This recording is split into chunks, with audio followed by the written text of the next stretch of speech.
¿Cómo estamos? Nos saluda Lucho Quiroz, quien también es conductor de un programa que se llama En Cabina. Los invito martes, jueves, sábados y domingos. Martes y jueves de 9 a 11 de la noche, sábados y domingos de 7 a 9 de la noche, aquí en Canal 3, canal exclusivo de Cable Andino. Les voy a presentar cosas de radio, sí, todo ese secretismo que hay a través de la radio. Ese secretismo me refiero a qué hay, qué pasa, qué sucede. Bueno, las cosas que siempre ocurren a través de las estaciones de radio, detrás del micrófono.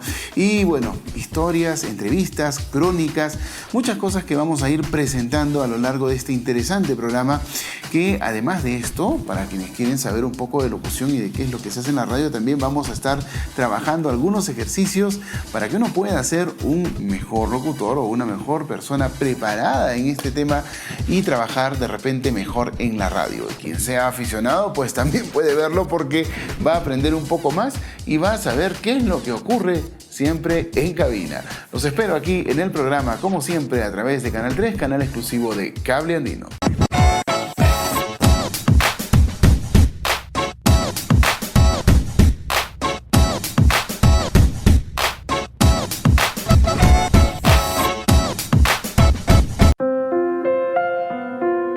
Regalar es un acto de bondad, generosidad, de reconocimiento, de amor. Trabajar es un acto de amor, porque así no te guste el trabajo. Amas la vida y trabajas para sustentarte, y para muchos, sustentar a los suyos. Trabajar también es desarrollar una pasión, es forjar un destino en medio del camino de una carrera, oficio o profesión. Amar tu trabajo es como amarte a ti mismo, como amar a la vida, como amar a los tuyos. No desmerezcas tu trabajo, ni el de otros profesionales como tú. No regales tu trabajo.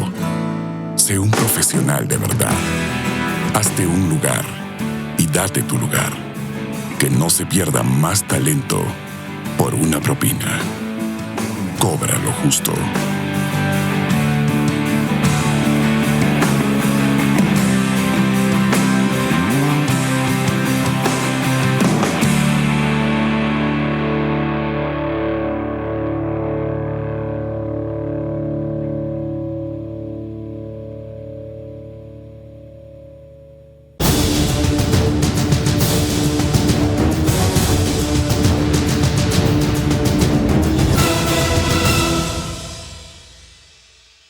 como hay en Lima probablemente, ¿no? De Claro. estructuras sólidas, ¿no? Allá es una realidad, ¿no? Y eso se lo digo con causa porque estuve allá en Haití meses después del terremoto, Uh-huh. ¿no? Bueno, Entonces, Haití, por lo que vemos en las ahora, imágenes, es terrible estar allá. Me imagino que usted debe de haber hasta compartido el sufrimiento con las personas, no solamente por el terremoto, sino por cómo viven. no, yo creo que es mucho de costumbres, ¿no? O sea, por ejemplo, mire, para que vea un poco, ¿no? Cómo es esto. En Chile, en el 2010, Uh-huh. mientras hacíamos una visita, bueno, fui un poco de curioso, vamos a llamarle así, ¿no? Mirábamos la zona de daños, etcétera, y estaban los medios de comunicación, pues también por ahí, ¿no? Entonces nos pidieron a nosotros que si nos podían hacer una entrevista. Bueno, yo accedí, no me hice mucho problema, ¿no? Pero ahí también estaba viendo que le preguntaban a la gente, ¿no? Que habían perdido sus casas, ¿no? Hicieron una pregunta que me quedó marcada en la cabeza, y esa pregunta fue: señora, o algo así, usted ha perdido su vivienda, ¿no? A su esposo también: ustedes han perdido su vivienda. ¿Qué es lo qué van a hacer ahora? Y la respuesta del esposo fue: lo único que me queda es trabajar para volver a construir lo que he perdido, ¿no? Pero cuando hacemos la misma pregunta en el Perú, la respuesta es: estoy esperando que me den el bono, ¿no? O sea, esa manera de ver las cosas, esa cultura que se tiene, realmente pues marca la diferencia, ¿no? Así es. Y es algo que uno deja marcado. Dice, pero ¿por qué actuamos de esta manera nosotros, no? ¿Qué es lo que nos hace diferentes a ellos? Es esta cultura que no queremos cambiarla a mejorar nuestra manera de responder ante estas adversidades. Claro. Pero antes que sigamos ahí, para su pregunta anterior, Uh-huh. ¿desde qué magnitud se considera un megaterremoto? un mega sismo. Ujú. Mire, cuando yo he preguntado, o cuando me han dicho, mire, el terremoto de Pisco 8.0 se produjo daños. ¿Desde qué magnitud tenemos que esperar ese daño? Entonces yo les mencioné, mira, el de Pisco fue de 8, y hubo casas destruidas, hubo personas afectadas físicamente. Pero Mm. también en Arequipa hay una ciudad, un área urbana que se llama Ichupampa, ¿no? Que en el 2015, si no me equivoco, también tuvo un sismo y también las viviendas se cayeron, casi el 50% colapsaron, y también hubieron personas heridas. Y ese sismo solo tuvo magnitud 4.5. Entonces, ¿por qué decimos que los terremotos tienen que tener magnitudes grandes? Ujú. ¿No? Entonces, prueba más clara de que en realidad lo que importa es el sacudimiento del suelo. El Ujú. terremoto de Chupampa ocurrió a escasos 10 kilómetros debajo, a escasos 10 kilómetros, pero exactamente debajo de la ciudad, Claro. ¿no? El caso de Pisco, pues ocurrió a 60 kilómetros más adentro, Ujú. ¿no? O sea, bastante distante y en otro contexto geodinámico, ¿no? Ujú. Entonces, eso son cosas que hay que capturar para tratar de Que entender inciden que directamente pues, en el resultado, ¿no? El de Haití, por ejemplo, estuvo a baja exactamente, profundidad, si no me equivoco. también, Así porque es.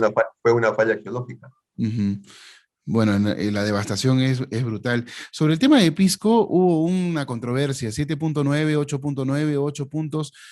¿Cuál fue el valor real? Porque Estados Unidos anunció que fue 8.9, aquí también en un inicio se habló de 8.9, y después usted todavía no estaba dirigiendo el IGP, pero se habló aquí en el IGP de que los valores de Estados Unidos son equivalentes, pero ellos tasan todo un grado más que nosotros. ¿Qué No, pasó no, allí? no, no, no, no. Estados Unidos nunca dijo 8.9. Ujú. El valor que ellos reportaron era 8.2, 8.2. ¿no? Sí. Bueno, Y yo ya estaba en el IGP, o sea, yo estoy en el IGP hace más de 30 años. no, no, pero dirigiendo, yo estoy diciendo Y dirigiendo. no, pero yo dirigía, en ese momento yo dirigía todo el área de sismología. O sea, entonces nosotros colocamos 7.9. Ujú. 7.9, ¿ya? Y si desea, pues yo puse 7.9, Ujú. ¿no? Bueno, en realidad Pero en realidad, no es pero una cuestión controversial no, aquí para no, usted, ¿ah? Ojo, yo no, estoy no, no, simplemente para no, dilucidar este tema porque quedó flotando en el aire, ¿no? no se preocupe de eso, Ujú. no, no, para nada se preocupe de eso. Mire, en realidad todo depende qué método uno utilice para calcular un valor determinado, o Ujú. qué parámetros uno utiliza para calcular un valor, Ujú. ¿no?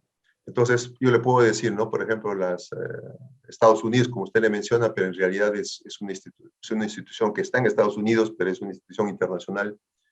Ellos utilizan datos, ¿no? de estaciones sísmicas que están distribuidas a nivel mundial, Ujú. ¿no? Entonces, la distancia es tan grande que ellos utilizan otro tipo de dato con relación a nosotros, que utilizamos los datos exactamente de Perú, o sea, a Ujú. distancias muy cortas, ¿no? Es así, ¿no?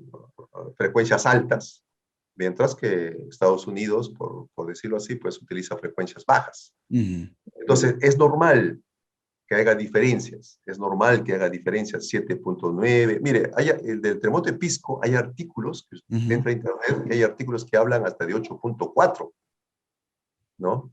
Entonces, Ujú. depende qué dato utilizo yo para tratar de dar un valor, Claro. 7.4, 8.2, 8.0, 7.9. Y al final, obviamente, cuando nosotros nos dimos un poco más de tiempo para tener más datos y analizar, al final el sismo de Pisco se quedó con el valor de 8.0, ¿no? Ok. Ok. ¿Ya? Y también, ¿qué se llama?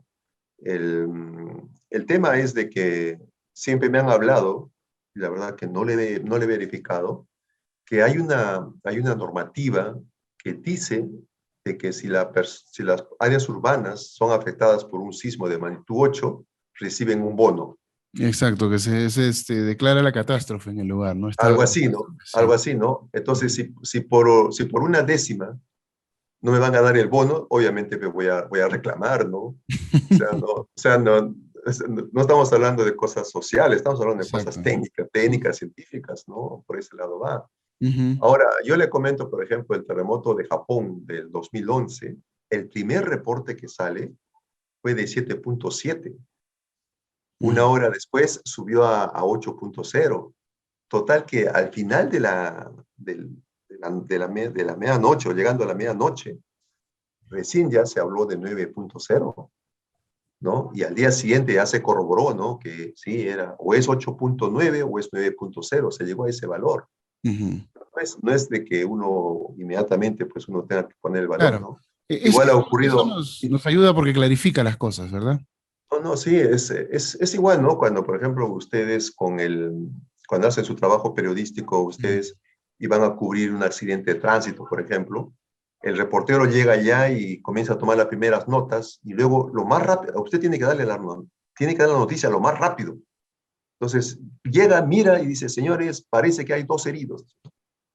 Pasan 2 horas, 3 horas. Señores, se incrementó, en realidad son 10 heridos. ¿No? Llega a la tarde y dice, mire, no fueron 10, en realidad fueron 20 y están en tal sitio, ¿no? Entonces, ¿qué es lo que ha cambiado? Que han ido recogiendo más datos, ¿no? De aquí, de allá, más datos, y ya pueden decir, bueno, mire, en realidad fue esto. Entonces, es igual nosotros, o sea, nosotros tenemos que dar la información ya, ¿no? Y damos una información con lo que tenemos, que siempre la diferencia ha sido del orden de décimas. Cuando se trata de grandes eventos. Igual ha ocurrido el día martes, el primer reporte que dimos fue de 5.8, ¿no? Pero como ahora estamos ya no es el 2007, ¿no? Ya tenemos mayor información por satélite, tenemos ya procedimientos mucho más ya eficaces, eficientes, ¿no? Entonces a los 5 minutos modificamos a 6.0, ¿no? O sea, es parte del trabajo que hacemos, ¿no? No es Claro. una cosa que nos equivoquemos, ¿no? O sea, No, es que como en realidad es son, bueno comprender todo esto porque esto demuestra que es un proceso, ¿no? O es un sea, proceso. uno puede comenzar a buscar la aplicación del IGP, que, bueno, debo decirle, no está alertando últimamente, pero de todas maneras llega la actualización después de algunos minutos. Pero eso no es un determinante, como usted lo explica, ¿no?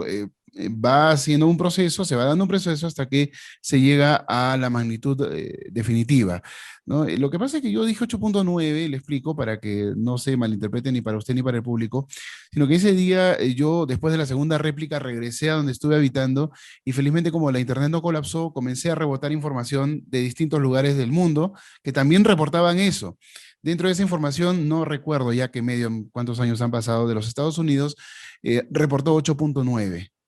Entonces, se contrastó con otro más de Estados Unidos que reportó lo mismo.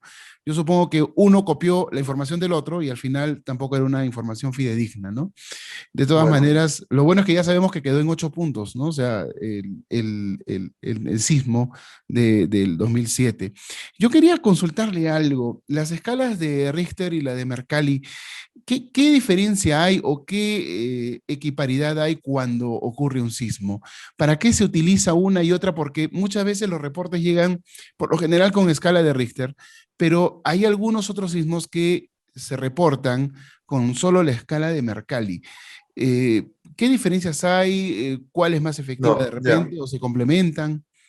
mire, todos los sismos van Ujú, a tener su valor de tamaño en la escala de magnitud. No, pero no todos van a tener valor en escala de intensidades. El de magnitud tiene que estar sí o sí, si no, no es reporte. ujú, Ahora, la escala de magnitud lo que mide es la cantidad de energía que se libera, ujú, ¿no? Es decir, no sé, cuántos kilos de dinamita he hecho explotar. Eso no va a cambiar, o sea, siempre se va a dar ese valor. Y es un valor cuantitativo, o sea, tiene un valor exacto con la premisa de lo que hemos hablado antes, ujú, ¿no? De la cantidad de energía claro, que libera la ruptura, ¿ya?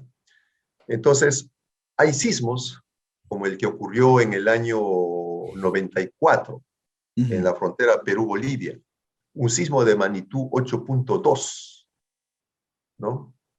Que no produjo daño en superficie. Por lo tanto, no tuvo valor de intensidad, ujú, pero sí tuvo su valor de magnitud, ¿no? ujú, ¿Ya? Y la escala de intensidad es una escala subjetiva, es una escala cualitativa. que describe el nivel de daño. Cuanto más cerca estoy del epicentro del sismo, yo tengo más daño que cuando estoy lejos. Entonces, la escala de magnitud es un valor único y la escala de intensidad me da varios valores que me va a definir aquí en esta área de valor 8, área de valor 8, no estoy diciendo un punto de liberación de energía, sino estoy diciendo área de daño, valor 8. Aquí, un poquito más alejado, el daño fue menor, valor 7. Más allá del daño fue mucho menor, valor 6, hasta que llega al valor 2, donde la gente pues simplemente se le movió la mesa, nada más, ¿no? Entonces, la intensidad mide el nivel de daño y percepción de la persona al sacudimiento del suelo. Mientras que la magnitud es un valor cuantitativo de la cantidad de energía que se libera. Correcto. Y otra cosita también hay. Por ejemplo, la escala de Richter ya no está en uso, porque la escala de magnitud de Richter es una escala que se usaba, se propuso y se usaba cuando teníamos los registros del sismo en papel. Y ya desde los años 85 a 90, ya en el mundo no existen registros en papel. ¿Ya? Entonces, fue la necesidad de crear otra escala que vaya a la mano con el desarrollo de la tecnología, del registro. Y ahora hablamos de la escala de magnitud-momento, ¿no? La de Richter ya fue, o sea, cumplió su etapa. Bueno, en realidad casi todos los medios siguen moviendo la escala de Richter como si existiese. Yo lo sé, ¿no? Y a veces tampoco no decimos nosotros mucho, ¿no? Porque incluso dice, ¿no? Fue valor 8 en la escala de Richter. Y la escala de Richter solo medía sismos hasta magnitud de 6, no más. Por encima de 6, sus valores tenían un margen de error muy grande, porque no va más de 6, ¿no? Entonces ahora hay otra escala, ¿no? Y como la escala de Richter no iba a valor mayores de 6, en esos años surgieron otras escalas. La escala de magnitud volumen, la escala de magnitud de ondas superficiales, es eso lo que se usaba, ¿no? Y ahora todo eso ha sido reemplazado por la escala de magnitud momento, que es la internacional ya. Pero obviamente no podemos romper las costumbres, pues, ¿no? Es muy complicado. La verdad, difícil. Sería raro para mucha gente escuchar 7 grados magnitud momentum, ¿no? Pero suena agradable. Yo creo que nos podríamos acostumbrar lentamente.